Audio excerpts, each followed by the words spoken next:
Ladies and gentlemen, your new United States champion, Kalisto, for 4 days. And it's gone.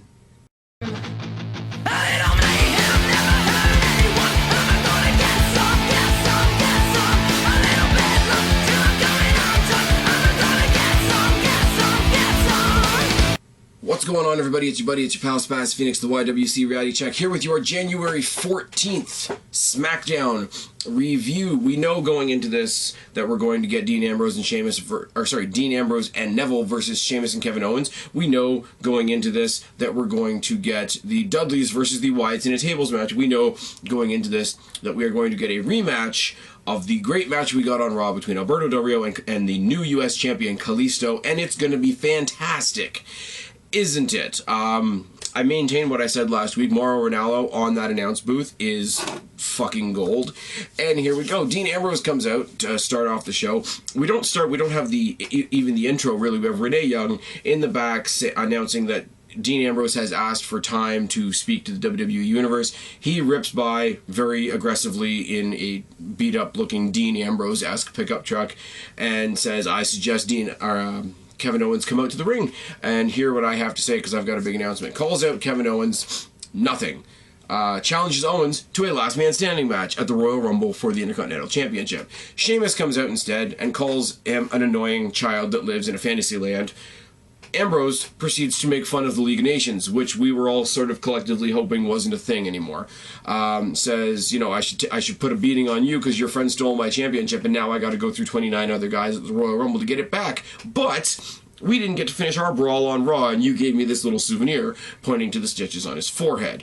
Owens finally does come out. He says, I don't want you to think that I'm coming out now just because my partner's here and because there's a 2-on-1 advantage, but I do accept your proposal for the Royal Rumble, and I'm going to kick your ass no matter what the stipulation is. Roddy Raw, very typical prize fighter Kevin Owens promo. Sheamus and Owens jump Ambrose, Neville jumps in, 2-on-2 brawl that gets us excited for the main event, and the heels bail. Dudleys versus the Wyatts in a tables match that just made me say why. Because this story kind of died when Tommy Dreamer and Rhino left. Also, Bray Wyatt wasn't here. So many times in the match and after the match, which I'll talk about in a second, it looks like the marching orders were coming from Braun Strowman. No. Anyways, it's a tables match for reasons. We get the jump scare, lights out, lights on, Wyatts appear behind the Dudleys, and it's a really, really pussy way to start the match. Honestly, Strowman's on the outside, double team on Devon, then a double team on Bubba. Back body drop by Bubba on Eric Rowan is cool. They're big guys throwing each other around. Boot by Harper to Devon, clothesline from Rowan to Bubba. We go to commercial break, we come back.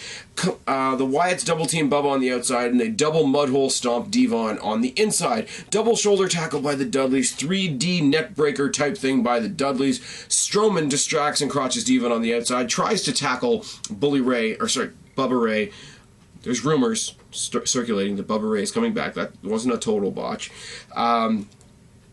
Tries to tackle Bubba Ray on the inside, ends up eating post instead, takes himself right back out of the match again. Bubba goes kendo stick crazy on Eric Rowan for a bit, which is nice. Rowan eats steps on the outside. Bubba pushes Harper off the apron through the table for a very anticlimactic way to win the match. Dudleys win, but there's a 3-on-2 beatdown after the match. Now, this was kind of cool. The Dudleys were already down. Devon's in the ring, Bubba's on the outside.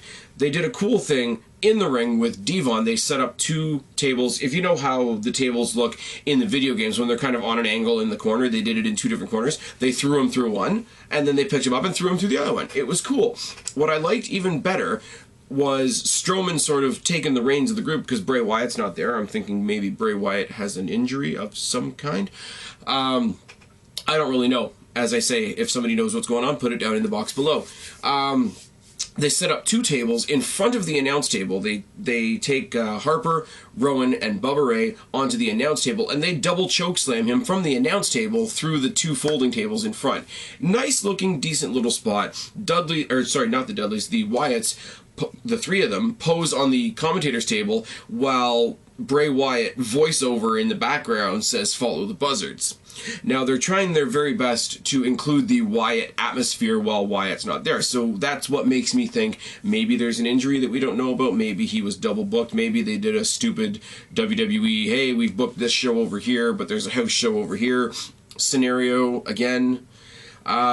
Speaking of house shows, I'm going to put this out there. I'm going to the March to WrestleMania WWE Network special thing that's happening in Toronto in March, as I've mentioned to you guys before. They haven't mentioned it on TV yet. You would think because it is a sort of a little bonus thing for the people that have the network, you think they'd be plugging the shit out of it, and they're just not. 4-on-4 matches next, because we haven't had enough tag team matches.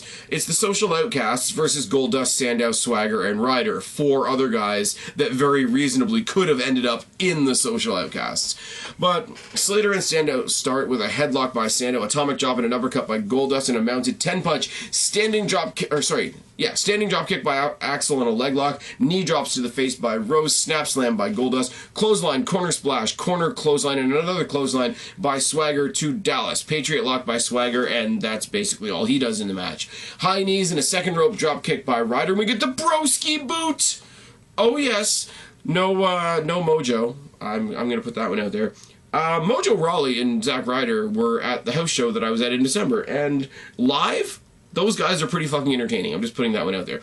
Cheap shot by Slater and a bow dog by Bo Dallas gets the win for the Social Outcasts. Now, there wasn't much to the match. Everybody kind of got a couple spots in each, but I still like the group. I still think as a lower card, frustrated, almost comedic faction, they do work. I hope they do something with them other than squash them.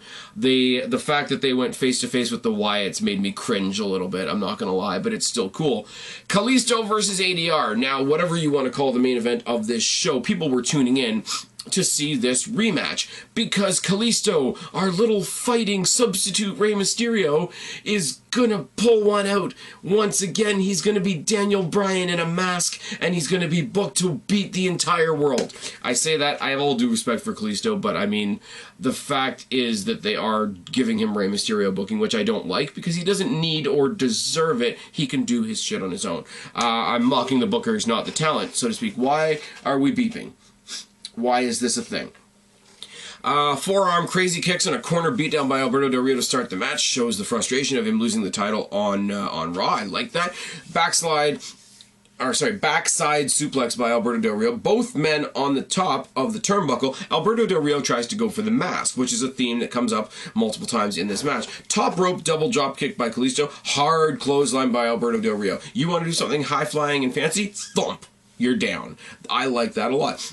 Drags Kalisto around the ring by the mask, trying to take it off. Alberto Del Rio eats post, shoulder first, hard, and sells it well. Second rope codebreaker to the arm and shoulder by Alberto Del Rio, and this sets the psychology for the rest of the match. Takes him off the second rope, does that sort of, like I say, codebreaker-esque maneuver, but aims it at the arm and... Why are we beeping? Hold on. That's why we're beeping. Because I left the speakers on. And people are trying to talk to me. But whatever. Kalisto eats steps, shoulder first, 4 times to follow up on that shoulder codebreaker thing. Armbar by Alberto Del Rio once he drags them back in the ring by the arm, which is fucking fantastic. Kicks by Kalisto and a tilt-a-whirl backbreaker by Alberto Del Rio. Now, it's not exactly the shoulder, but, you know, the shoulder bone's connected to the backbone, and that could work. Kalisto eats post, shoulder first. Ha, you gotta throw me into the post? I'll do it back to you.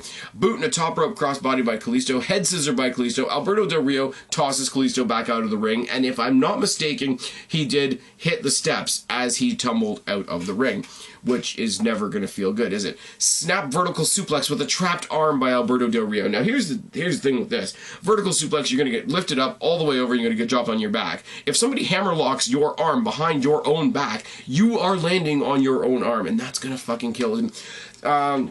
Springboard seated senton by Kalisto, super kick by Alberto Del Rio to the face, snap Hurricane Rana, and a springboard corkscrew crossbody by Kalisto, head scissor DDT by Kalisto, jawjacker by Kalisto, and an enziguri. King Barrett comes out to make the distraction. Alberto Del Rio gets the cross arm breaker on for the first time. Kalisto, after Alberto Del Rio bails to try and get a little bit of distance between himself and Kalisto, Kalisto misses a suicide plancha because Barrett pulls him out of the way and he lands awkwardly. He sold this ragdoll style like Dolph Ziggler would if he was a luchador. But that's enough to get dragged back in the ring. You know, the whole lifeless carcass cliche. Throw the cross arm breaker on there again, and Alberto Del Rio gets his belt back. Now, here's the deal. I had no problem with Kalisto winning the title on Raw.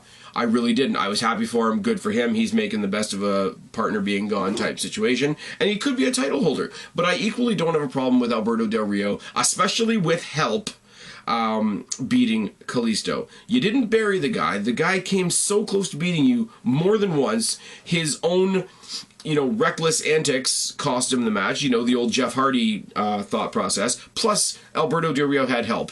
And Alberto Del Rio and Wade Barrett individually are, I'm pretty sure, twice as big as Kalisto. So I don't think Kalisto got buried. I think he put up a hell of a fight in this match. And I think he got a hell of a lot more of a following for getting screwed in this match tonight than he did for winning it on Raw, if you want my honest-to-God opinion. Obviously, we've got a great series of matches. We got the non-title match on SmackDown last week. We got the title match on Raw this week. We got the rematch tonight. Dollars to donuts, we're going to get this match again at the Royal Rumble. And I don't mind that at all, because we're going to have the Royal Rumble match for the title. We're going to have the Intercontinental Last Man Standing match. We're going to have another match that I'm going to talk about later on. And we're going to have potentially this for the United States Championship. It's all good. The only problem I have with any of this, with the Intercontinental Championship match, with the U.S. title match, with the tag match, if and when that's announced, is why would you be pursuing mid-card titles on a night where everybody's jumping on the pile for the main title? It's a little skewed. I understand why they have to do it. I understand that the other belts need stories. I think it's a little bit of a logic loophole that WWE needs to address at some point. How about that? Backstage, Becky's got an interview. She's still talking about 2 weeks ago when Charlotte finally fully went heeled on her and kicked the shit out of her with her dad's help.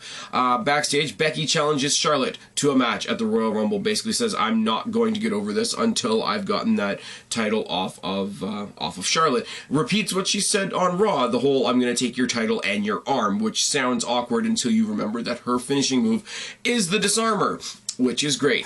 Not Alicia Fox at all. Brie Bella with Alicia Fox in her corner versus Becky Lynch is our next match. It starts with the collar and elbow tie. Brie tosses Becky's face into the mat directly 3 times. Dude, this is not 3. This is 3. 3 times. Elbow by Brie and a second rope missile dropkick by Brie. Elbows to the neck and shoulder by Brie. Brie gets her in the corner, and we get some Daniel Bryan silly kicks. Oh yes. Snake Eyes by Becky. Both ladies trade punches. A stinger splash and a springboard sidekick by Becky. Exploder suplex, spinebuster, roll through into the disarmer, and Becky gets the win. Now, Brie Bella has been virtually in the background ever since her sister has been on the shelf. So while some people might complain that this was a short Divas match in a period in time where most, if not all, of the Divas matches are going at least 2 segments, I don't really think that it needed to be a long match. She needed to come in and squash somebody and look dominant so that she can go on and face Charlotte. Like I say, no problem with this whatsoever. Sheamus and Owens versus Ambrose and Neville in your main event. Neville and Sheamus start with the collar and elbow tie-up, snap head scissor by Neville, mudhole stomp and a face rake by Dean Ambrose on the ropes on Sheamus's face. I tore you open on Raw. I'm going to run your face across the ropes on SmackDown. Uppercuts by Sheamus and a boots by Ambrose. Clothesline out of the ring by Ambrose. Slingshot splash on Owens by Ambrose and a clothesline by Sheamus. Sends us into commercial break. Sheamus and Owens stomp Ambrose because it's what they do. Brawlers and prize fighters and Irish guys, they just do that, don't they? Body blows by Owens and Sheamus. Knee drop to the face by Sheamus. A boot and a tornado DDT and a swinging neckbreaker, all by Ambrose. Boot by Ambrose and a drop kick by Neville. Crazy kicks and an enziguri by Neville. Neville super kick Sheamus head off. He just did. Boots by Owens and Sheamus to Neville now. turning the double team from one opponent to the other. It's good. It's like switching gears. It's like we did in the first match with the Dudleys. We double teamed Devon. Now we're going to double team Bubba. It's good. I keep wanting to say Bully. I'm probably going to. I probably did more than I realized. So I'm sorry. Until Bully Ray comes back, I will try to call him Bubba. Neville hits a super kick to Sheamus. Boots by Owens and Sheamus to Neville. Headbutts by Owens and a jawbreaker by Neville. Sheamus rides a headlock for a long time because he's a heel. It was true last year. It's true this year. The bad guys in WWE are some of the most helpful people you'll ever know. They know you've got a lot of things on your mind. In case you forget, here's my headlock. I'm the bad guy. It's good. Running senton by Owens, who rides a headlock. Overhead belly-to-back suplex by Owens on Neville. And then Neville returns the favor with an overhead belly-to-back suplex of his own. Neville's is a lot more impressive sheerly by look at the size of Neville, look at the size of Owens. But both of them are great. Ambrose and Sheamus brawl for a little bit in the ring. They just kind of throw each other around. Corner punches and chops by Ambrose. And another tornado DDT. Standing elbow drop by Neville. White noise by Sheamus. We go for the pop-up powerbomb that's countered into a Hurricane Rana and a rebound clothesline by Ambrose. Owens bails and gets hit with a suicide dive by Ambrose, but Ambrose eats steps on the outside thanks to Sheamus, and the brawl ensues. The match is thrown out. They take out Sheamus on the outside. In the ring, Dirty Deeds and a red arrow on Kevin Owens end the show. Neville and Ambrose both end the show looking fucking crazy like they are, and this was good. We got a lot of things going on here. We have the Intercontinental situation that's set. It's confirmed. It's that last man standing match is going to happen. We're prolonging this Kalisto Alberto Del Rio storyline, which means you know you're going to see them in a match. You're either going to see them in a match at the Royal Rumble, or one of them is going to cost the other one the actual Royal Rumble match. Either way means we'll see it later on down the line at Fastlane or something like that. The tag team situation is just a funny thing. I think we're going to get the Usos versus the New Day. Jericho's in the Rumble, which is all kinds of fun. We've pretty much set the table unofficially for what the Divas are doing at the Royal Rumble. Again, I would love to see a Divas Battle Royal on there with the same stakes, the same WrestleMania title stakes. It's not going to happen because WWE doesn't love me that much. But we are rocketing, if I can use a cliche, towards the Royal Rumble. I'm excited. I'm having a good time with it. I hope you guys are too. I hope if you weren't having a good time before, a little bit of my excitement can be a little infectious. I'm infecting you. Can you feel it? Can you feel it? Get yourself checked. I've been Spaz, your YWC Reality Check. Subscribe up there, talk down there, start a conversation. Keep all these conversations going. Don't be a stranger. I'll talk to each and every last one of you later, but for right now, I am tagging out. Bye, guys.